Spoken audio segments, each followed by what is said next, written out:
11th class बच्चों, हम लोग जो नया लेसन शुरू करने जा रहे हैं वो है जड़त्व एवं गति के नियम। आप लोगों को मैंने गति के नियम भेजे थे कि गति के 3 नियम, न्यूटन की गति के जो है 3 नियम है। पहला नियम क्या है वो आपके कोर्स में अब नहीं है बच्चों इस साल, लेकिन आपको जानना ज़रूरी है कि वो न्यूटन के 3 नियम हैं क्या, है ना। तो न्यूटन का जो पहला नियम है, पहला नियम क्या कहता है?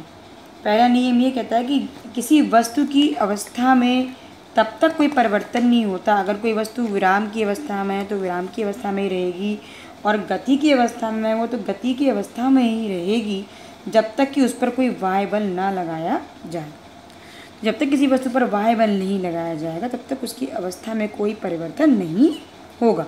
ये हमारा कहता है गति का, न्यूटन का गति का पहला नियम था, इसे जड़त्व का नियम भी कहते हैं। इसके बाद बच्चों न्यूटन ने दूसरा नियम दिया, वो था हमारा F = m/a। कि किसी वस्तु पर लगने वाला जो बल होता है वो वस्तु के द्रव्यमान और उसमें उत्पन्न त्वरण के गुणनफल के बराबर होता है। दूसरा नियम हम लोगों ने क्या पढ़ा था कि F = क्या होता है, m/a। ये न्यूटन का द्वितीय नियम था, ठीक। और तीसरा नियम बच्चों क्या था? तीसरा नियम ये था, इसी नियम से हमने आगे ये निकाला था कि किसी पिंड पर किस में जो संवेग परिवर्तन की दर होती है वो उस पर आरोपित बल के अनुक्रमानुपाती होती है, यानी कि dP/dt is directly proportional to F होता है। किसी पिंड के संवेग परिवर्तन की दर उस पर आरोपित बाह्य बल के अनुक्रमानुपाती होती है, ठीक। और तीसरा नियम क्या है? क्रिया प्रतिक्रिया का नियम तीसरा नियम है। बच्चों आप लोगों को पता होगा कि जब कोई, अगर मान लो ये कोई वॉल है, ये दीवार है और इस पर कोई बॉल आकर टकराती है तो क्या होता है, ये जो बॉल है इस दीवार पर जितना बल इस पर लगाएगी उतना ही बल दीवार भी बॉल पर पीछे की तरफ लगाएगी, है ना। तो हर नियम की क्या होता है, हर बल की क्या होती है, प्रत्येक क्रिया की सदैव विपरीत दिशा में क्या होती है, प्रतिक्रिया भी होती है ना। कि जब एक वस्तु दूसरी वस्तु पर बल लगाती है तो दूसरी वस्तु भी पहली वस्तु पर उतना ही बल विपरीत दिशा में लगाती है। इसे हम न्यूटन का तीसरा नियम कहते हैं, या कह सकते हो कि प्रत्येक क्रिया की बराबर व विपरीत दिशा में प्रतिक्रिया भी होती है, ठीक। तो ये हमारे न्यूटन के तीनों नियम थे। अब जो आपके कोर्स में बच्चों हुए रेखीय संवेग संरक्षण का नियम। संवेग संरक्षण का नियम क्या है पहले देख लो कि बाह्य बल की अनुपस्थिति में, ये हमारा संवेग संरक्षण का नियम है कि बाह्य बल की अनुपस्थिति में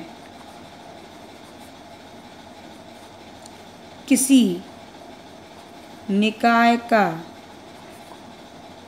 रेखीय संवेग संरक्षित रहता है। संरक्षित मतलब नियत रहता है। ये हमारा संवेग संरक्षण का नियम है कि किसी बाह्य बल की अनुपस्थिति में किसी निकाय का रेखीय संवेग संरक्षित रहता है। इसको हम पहले एक कण के लिए फिर 2 कणों के निकाय के लिए प्रूव करेंगे। तो सबसे पहले हम लेके चल रहे हैं एक कण के लिए। एक कण के लिए बच्चों कैसे प्रूव करेंगे? आप लोगों ने न्यूटन के अभी द्वितीय नियम को देखा कि जो F वेक्टर होता है = होता है ΔP/T, कि किसी वस्तु पर लगने वाला जो बाह्य बल होता है वो संवेग परिवर्तन की दर के बराबर होता है, ठीक। अगर ये बाह्य बल शून्य कर दिया जाए, यानी कि अगर F वेक्टर बराबर 0 हो, इसको इसमें रखोगे अगर, तो ΔP/T बराबर 0 हो जाएगा, ठीक है। तो यहाँ से क्रॉस मल्टीप्लाई करने पर हमारा क्या आ जाएगा, ये आ जाएगा ΔP वेक्टर बराबर 0, ठीक। ΔP वेक्टर का मतलब क्या है, संवेग में परिवर्तन। संवेग में परिवर्तन हमारा 0 है, इसका मतलब क्या है, संवेग हमारा कैसा है, नियत है, ठीक। यानी कि P वेक्टर = हमको क्या मिल जाएगा, कांस्टेंट, ठीक। इसका मतलब ये हुआ कि किसी कण पर कार्य करने वाला अगर बाह्य बल शून्य होता है तो उसका रेखीय संवेग संरक्षित रहता है। तो आप ये लिख सकते हो कि अगर किसी कण पर कार्यरत बाह्य बल शून्य हो तो कण का रेखीय संवेग संरक्षित रहता है। ये तो एक कण के लिए हो गया। अब दो कणों के निकाय के लिए दूसरी कंडीशन में यानी कि चल रहे हैं दो कणों के निकाय के लिए, कि दो कणों के निकाय के लिए हम कैसे प्रूव करेंगे कि संवेग हमारा संरक्षित रहता है। ठीक, हमने माना कि ये जो दो कण हैं ये दोनों कण क्या कर रहे हैं कि म्यूचुअल रिएक्शन के कारण पहले कण पर दूसरे कण द्वारा लगाया बल। ठीक, ये पहला कण है, ये हमारा ये दूसरा कण है। तो इस पहले कण पर इस दूसरे कण के कारण लगने वाला जो बल है वो हमने मान लिया F12 वेक्टर है, और इसके कारण पहले वाले के कारण दूसरे पर लगने वाला बल हमने मान लिया F21 वेक्टर है। ठीक, और इन बलों के कारण डेल्टा सी टी समय में जो संवेग में परिवर्तन हमने पहले वाले में मान लिया डेल्टा P1 और दूसरे वाले में मान लिया डेल्टा P2। ठीक है, तो न्यूटन का दूसरा नियम क्या कहता है? न्यूटन के दूसरे नियम के अनुसार किसी कण पर लगने वाला जो बल होता है संवेग परिवर्तन की दर के बराबर होता है। तो पहले कण पर जो लगने वाला बल है F12 वेक्टर ये delta P1 vector upon delta T के बराबर होगा। और ऐसे ही दूसरे कण के लिए अगर हम लेंगे तो F21 वेक्टर बराबर क्या हो जाएगा delta P2 upon delta T। अब तृतीय नियम से जो F12 है वो माइनस F21 के बराबर होना चाहिए, क्योंकि प्रत्येक बल की बराबर और विपरीत क्या होती है? प्रतिक्रिया होती है। तो यहाँ से delta P1 vector upon delta T बराबर हो जाएगा minus delta 2 vector upon delta T। ये यहाँ लिख लीजिए न्यूटन के तीसरे नियम से। ठीक है, तो आप इसको इधर ले आइए, 1 अपॉन डेल्टा T कॉमन आ जाएगा, ये हो जाएगा delta P1 plus delta P2 बराबर 0 हो जाएगा, यानी कि delta P1 plus delta P2 बराबर 0 हो गया। डेल्टा कॉमन ले लो, परिवर्तन को हमने बाहर कॉमन ले लिया, तो P1 प्लस P2 बराबर 0। जब P1 और P2 के मान में परिवर्तन 0 है, इसका मतलब P1 प्लस P2 कैसा होगा? कांस्टेंट होगा, यानी कि P1 plus P2 is equal to हमको क्या मिल गया? कांस्टेंट। इसका मतलब ये हुआ कि किसी y बल की अनुपस्थिति में दो कणों के निकाय का रेखीय संवेग जो होता है वो कैसा रहता है? कांस्टेंट रहता है। यही चीज़ को हम यहाँ पर लिखेंगे कि y बल की अनुपस्थिति में y बल की अनुपस्थिति में दो कणों के निकाय का रेखीय संवेग नियत रहता है। अगर इसी तरीके से n कणों से मिलकर कोई निकाय बनाओ तो उन कणों के लिए भी बच्चों P1 vector plus P2 vector plus P3 vector plus dash dash dash Pn vector is equal to क्या मिल जाएगा हमको? कांस्टेंट मिलेगा। ठीक, ये यहाँ वेक्टर लगा लीजिएगा, क्योंकि ये एक वेक्टर राशि है संवेग, वेक्टर लगाना मत भूलिएगा। ठीक है, अब इसके बाद संवेग संरक्षण के नियम से हम तीसरे नियम को भी उत्पन्न कर सकते हैं। इसका उल्टा जो है वो हमारा तीसरा नियम हो जाएगा क्या? संवेग संरक्षण के नियम से न्यूटन के तृतीय नियम की उत्पत्ति। कैसे हम संवेग संरक्षण के नियम से न्यूटन के तृतीय नियम को प्रूव करेंगे? अभी आप लोगों ने देखा कि जब दो कण आपस में टकराते हैं तो जितना बल पहला वाला दूसरे पर लगाएगा उतना ही बल दूसरा वाला ही पहले पर लगाएगा। अभी हम लोगों ने देखा ये F12 वेक्टर बल लगता है, यहाँ पर F21 वेक्टर बल लगता है। डेल्टा T समय के लिए दोनों टकराते हैं तो इनके संवेग में परिवर्तन हमने मान लिया, इसमें डेल्टा P1 हुआ, इसमें डेल्टा P2 हुआ। तो आप लोगों ने अभी देखा था कि F12 vector is equal to delta P1 vector upon delta T था। तो यहाँ से delta P1 vector is equal to क्या हो जाएगा, F1T डेल्टा T, ठीक। और इसी तरीके से F21 vector is equal to क्या हो जाएगा, delta P2 vector upon delta T। जब क्रॉस मल्टीप्लाई करके सॉल्व करोगे तो delta P2 vector is equal to क्या हो जाएगा, F21 वेक्टर डेल्टा T। अब सममित क्षेत्र का सिद्धांत क्या कहता है कि डेल्टा अगर कुल वायबल शून्य है तो पिंडों का जो संवेग है वो संरक्षित रहता है, पिंडों के संवेग में कोई परिवर्तन नहीं होता। और ये हमारा संवेग परिवर्तन है, यानी कि delta P1 vector plus delta P2 vector is equal to क्या मिलना चाहिए, 0। ये किस नियम से है, संवेग संरक्षण के नियम से, ठीक है। अब यहाँ वैल्यू को रख दीजिए, P1 और P2 की वैल्यू इक्वेशन 1 और 2 से इस इक्वेशन नंबर 3 में जब हम वैल्यू रखेंगे तो हो जाएगा हमारा F12 vector delta T plus F21 vector delta T बराबर 0। डेल्टा T को कॉमन ले लो, F12 vector plus F21 vector बराबर 0 हो जाएगा, ये इसके नीचे चला जाएगा। तो यहाँ से हो जाएगा हमारा F12 vector plus F21 vector is equal to 0 upon delta T यानी कि 0, यानी कि F12 vector is equal to minus का F21 वेक्टर, यानी कि प्रत्येक क्रिया की क्या होती है, उतनी ही बराबर और विपरीत दिशा में प्रतिक्रिया होती है। यानी कि एक पिंड दूसरे पिंड पर जितना बल लगाता है तो दूसरा पिंड भी पहले पिंड पर उतना ही बल विपरीत दिशा में लगाएगा। ये हमारा तीसरा नियम है।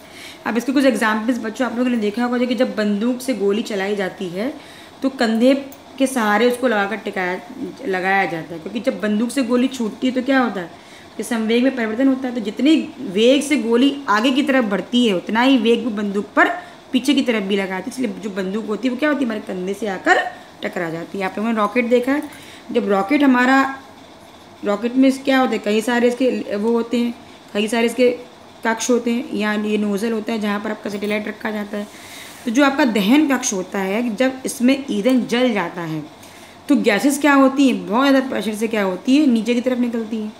तो जब ये गैसेस जब नीचे की तरफ निकलेंगी तो इनके संवेग में परिवर्तन हुआ है ना, बहुत ज़्यादा वेग से क्या बाहर आई, तो इनका संवेग बहुत ज़्यादा होता है। तो संवेक्षण के नियम के अनुसार रॉकेट को उतना ही बराबर संवेग क्या होता है, ऊपर की तरफ मिलता है। जो रॉकेट होता है वो ऊपर की तरफ गति करता है। सेम चीज़ जब किसी नाव से, ये मान लो नाव है, तो जब कोई व्यक्ति इस नाव से कूदता है तो क्या करता है, पैर से वो नाव को पीछे की तरफ धकेलता है ना। तो जब व्यक्ति आगे की तरफ कूदता है तो व्यक्ति को आगे की तरफ जो संवेग मिला उतना ही संवेग नाव को क्या मिलता है, पीछे की तरफ मिलता है, ठीक उतना ही संवेग। और इसी कारण नाव क्या होती है, पीछे की तरफ गति करने लगती है जब व्यक्ति हमारा आगे की तरफ कूदता है, पैर से धक्का मारता है ना, तो जिस संवेग से वो आगे कूदता है उतने ही संवेग इस नाव पर पीछे की तरफ लगता है। तो नेट संवेग हमारा क्या हो गया, 0 हो गया। तो ये हमारे संवेग संरक्षण के सिद्धांत के कुछ एग्जाम्पल्स हो गए। इसके बाद बच्चों नेक्स्ट टॉपिक है हमारा संगामी बलों का साम्य। संगामी बलों का साम्य। पहली बात बच्चों, संगामी बल होते क्या हैं। संगामी बल क्या होते हैं कि जब किसी एक बिंदु वस्तु पर एक साथ 2 या 2 से अधिक बल कार्य करते हैं। जैसे कि मान लो एक पॉइंट बिंदु हमारा O है, इस बिंदु पर एक बल मेरा इस दिशा में कार्य कर रहा है, एक बल मेरा इस दिशा में कार्य कर रहा है F2 वेक्टर, एक बल मेरा F3 वेक्टर नीचे की तरफ कार्य कर रहा है। जब किसी एक बिंदु वस्तु पर 2 या 2 से अधिक बल कार्य करते हैं तो इन बलों को बोलते हैं हम संगामी बल या कॉन्करेंट फोर्सेस। और इनके इक्विलिब्रियम के लिए, इनके साम्यावस्था के लिए, मतलब ये बैलेंस में रहे, इसके लिए कुछ कंडीशन है। साम्यावस्था के लिए क्या कंडीशन है, साम्यावस्था में सबसे पहले तो F1 plus F2 plus F3 इन तीनों की का जो सम होगा वह 0 के बराबर होगा। अगर किसी कण पर कार्य करने वाले बलों का बीजगणितीय योग 0 होता है, इसका मतलब ये बल कैसे हमारे साम्यावस्था में हैं। तो यहाँ से F1 vector plus F2 vector is equal to क्या आ गया, माइनस का F3 वेक्टर। तो ये हमारी क्या होगी, इन 3 कॉन्करेंट फोर्सेस के इक्विलिब्रियम में रहने की कंडीशन होगी। ठीक, तो अगर किसी बिंदु पर कार्य करने वाले सभी गणों बलों का जो अगर जो योग है वो शून्य मिलता है हमको, इसका मतलब ये क्या है कि ये जो बल है वो कैसे हमारे साम्य अवस्था में है। अब इसके बाद जो नेक्स्ट टॉपिक आता है बच्चों वो है हमारा कि जब लिफ्ट में कोई व्यक्ति गति करता है तो किस तरीके से वो भार को जब ऊपर की तरफ गति करता है तो हमें लगता है जैसे हमारा भार बढ़ गया है, नीचे की तरफ जाता है जैसे वेट कम हो गया, ऐसा क्यों होता है ना। तो नेक्स्ट टॉपिक हमारा यही है कि गतिमान लिफ्ट में व्यक्ति का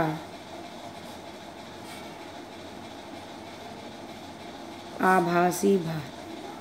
बच्चों भार होता क्या है, देखो आपको पता है कि जैसे ये पृथ्वी है तो पृथ्वी क्या करती है, हर वस्तु को अपने केंद्र की तरफ आकर्षित करती है ना। और जिस त्वरण से वो नीचे की तरफ खींचती है उसे हम कहते हैं गुरुत्वीय त्वरण, और जिस बल से नीचे की तरफ खींचती है उसे हम बोलते हैं गुरुत्वीय बल। और ये जो गुरुत्वीय बल होता है ये वस्तु के भार के बराबर यानी कि W = mg के बराबर होता है। इसी को हम बोलते हैं वस्तु का भार। हम लोग अपना भार क्यों महसूस करते हैं, जैसे कि ये ज़मीन है, अगर इस ज़मीन पर कोई व्यक्ति खड़ा है तो उसका वेट क्या होगा, नीचे की तरफ होगा, W = m×g। तो जिस वेट से वो पृथ्वी तल को दबाएगा, पृथ्वी भी क्या करेगी, उसके बराबर उतना ही बराबर बल क्या होगी, विपरीत दिशा में ऊपर की तरफ लगाएगी। हमने प्रतिक्रिया मान ली R है। तो जब ये जो R है जब mg के बराबर हो जाता है, R = क्या होता है, mg होता है, तो इसी के कारण क्या करते हैं हम अपने बल को महसूस, प्रतिक्रिया बल के कारण हम क्या करते हैं अपने बल को महसूस, अपने वेट को महसूस कर पाते हैं। जब हम किसी वेइंग मशीन पर अपने वेट को जब पढ़ते हैं तो वो क्यों पढ़ पाते हैं, इसी प्रतिक्रिया बल के कारण उसको पढ़ पाते हैं। ठीक, अब इसमें कई सारी कंडीशंस है बच्चों। पहली कंडीशन क्या है कि जब लिफ्ट हमारी विराम में हो, विराम में खड़ी है, चल ही नहीं रही है, या नियत वेग से ऊपर नीचे गतिमान है। अब अगर वस्तु हमारी नियत वेग से ऊपर नीचे चलेगी, वेग उसका कांस्टेंट, तो त्वरण क्या होता है, ΔV/ΔT, वेग परिवर्तन की दर। जब वेग हमारा कांस्टेंट हो गया तो वेग में कोई परिवर्तन ही नहीं होगा, यानी कि 0/ΔT यानी कि 0 हो गया। तो इस केस में जो त्वरण होगा वो हमारा क्या हो जाएगा, 0 हो जाएगा। जब त्वरण हमारा 0 हो जाएगा, अगर ये हम लिफ्ट माने, ठीक, ये हमने मानी हमारी जो वेइंग मशीन रखी हुई है, यहाँ ये कोई बॉक्स रखा है, इसका जो वेट है वो mg नीचे की तरफ है, ये हमारी क्या है, वेइंग मशीन है, वेइंग मशीन, ठीक। और ये प्रतिक्रिया बल R ऊपर की तरफ होगा। तो इन दोनों का जो नेट परिणामी बल होगा वो क्या होगा हमारा R - mg। और ये क्योंकि इसमें त्वरण हमारा 0 है तो उस पर लगने वाला नेट फोर्स क्या होना चाहिए, हमारा जो F होगा, F = क्या होता है, m×a, यानी कि m×0 यानी कि 0 हो गया। तो इन दोनों का जो परिणामी बल है वो किसके बराबर होगा, F के, और F की वैल्यू हमारी क्या है, 0 के बराबर। तो यहाँ से R = किसके बराबर हो गया, mg के बराबर हो गया। मतलब इस केस में व्यक्ति को आभासी भार जो होगा उसके वास्तविक भार के बराबर होगा। इससे मैं उसको अपने वेट में ना तो कोई कमी लगेगी, ना बढ़ा हुआ महसूस होगा, ना घटा हुआ महसूस होगा, जैसा वेट है उसको वैसा ही लगेगा। कब, जब लिफ्ट या तो विराम की अवस्था में खड़ी है या नियत वेग से ऊपर नीचे जा रही है। ठीक, अब दूसरा केस क्या कहता है, दूसरा केस है जब लिफ्ट ऊपर की ओर त्वरित गति में है। उस केस में हमारे वेट पर क्या प्रभाव पड़ेगा। अब जैसे बच्चों ये हमारी लिफ्ट है, ये हमारा स्प्रिंग बैलेंस हो गया, ये कोई गुटका है, उसका वेट या व्यक्ति उसका वेट हमारा नीचे की तरफ हो गया, प्रतिक्रिया बल R हमारा ऊपर की तरफ हो गया, R1 हमने मान लिया इस केस में। ठीक, तो जो नेट बल होगा हमारा वो हमारा क्या होगा, इन दोनों का रिजल्टेंट होगा। और इन दोनों का रिजल्टेंट क्या होना चाहिए, जब वस्तु हमारी ऊपर की तरफ गति कर रही है तो R1 का मान ज़्यादा होना चाहिए, यानी कि R1 माइनस जो mg होगा वो बल हमको F देगा, और F की वैल्यू किसके बराबर होगी, m इंटू ए के बराबर होगी। तो यहाँ से जो हमने मान लिया कि जो व्यक्ति है, व्यक्ति का ऊपर की ओर त्वरण हमने मान लिया m है, तो ये F की वैल्यू m इंटू ए के बराबर होगी।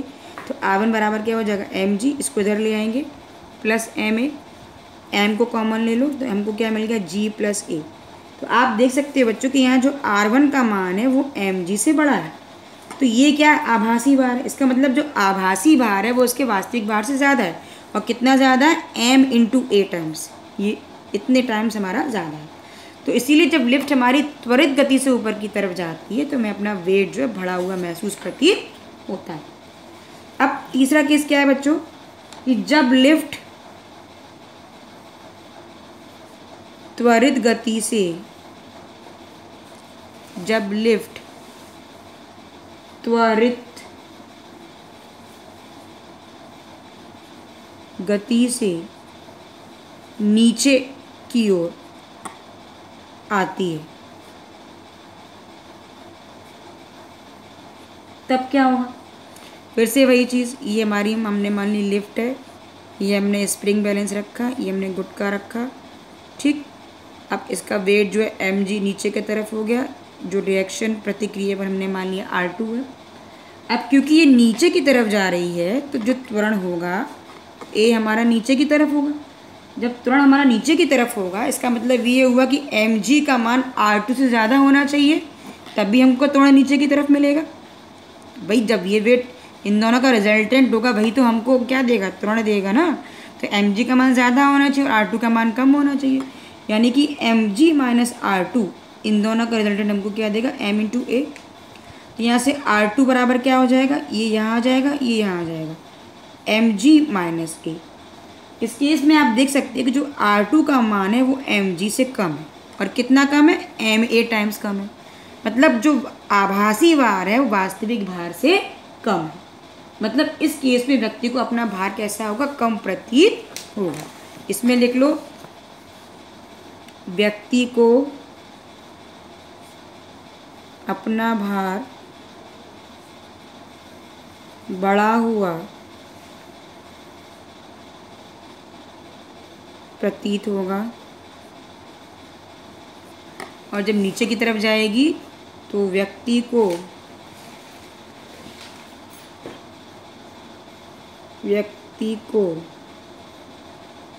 अपना भार कम प्रतीत होगा। अगर आप लोग कभी लिफ्ट में गए हो तो आप लोगों ने महसूस किया होगा कि जब हम ऊपर की तरफ जाते तो हमें थोड़ा भारीपन लगता है, जब नीचे की तरफ आते हैं तो हमको अपना वेट कम प्रतीत होगा, ठीक। अब इसी में एक चौथा केस है बच्चों कि अगर लिफ्ट की डोरी कट जाए, किसी भी रीज़न से लिफ्ट की डोरी अगर टूट जाती है और लिफ्ट फ्रीली नीचे की तरफ गति करती तो क्या होता है। तो चौथा केस है जब लिफ्ट नीचे की ओर मुक्त रूप से गिर रही है,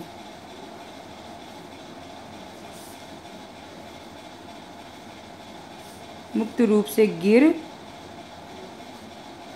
रही है। उस समय क्या होता है, अगर दुर्घटनावश किसी कारणवश अगर लिफ्ट की डोरी टूट जाती है तो जो वस्तु होती है हमारी, या जो लिफ्ट होती है वो गुरुत्व के कारण क्या होगी, नीचे की तरफ गिरेगी, है ना।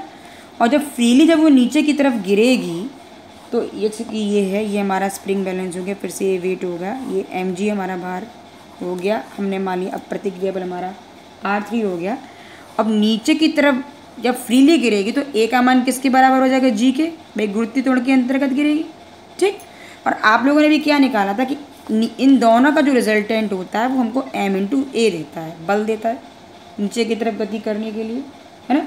यानी कि जो mg माइनस R3 का मान था वो m इंटू ए, और a की वैल्यू किसके बराबर है, g के, क्योंकि फ्रीली नीचे की तरफ गिर रही है। और चूँकि a is equal to g है इसलिए mg minus R3 is equal to mg हो गया, ठीक। तो इसको इधर लिया, इसको इधर लिया, तो R3 बराबर क्या हो जाएगा, mg माइनस mg, यानी कि किसके बराबर आएगा, 0 के बराबर। तो इस स्थिति में व्यक्ति को अपना इसका जो आभासी भार हो जाता है शून्य हो जाता है तो व्यक्ति को भारहीनता का आभास होता है।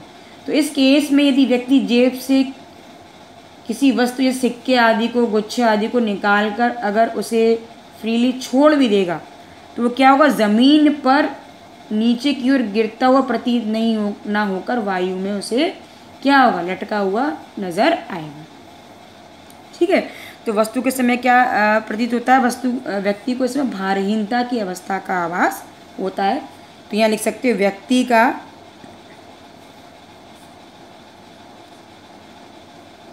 आभासी भार शून्य हो जाता है तथा व्यक्ति को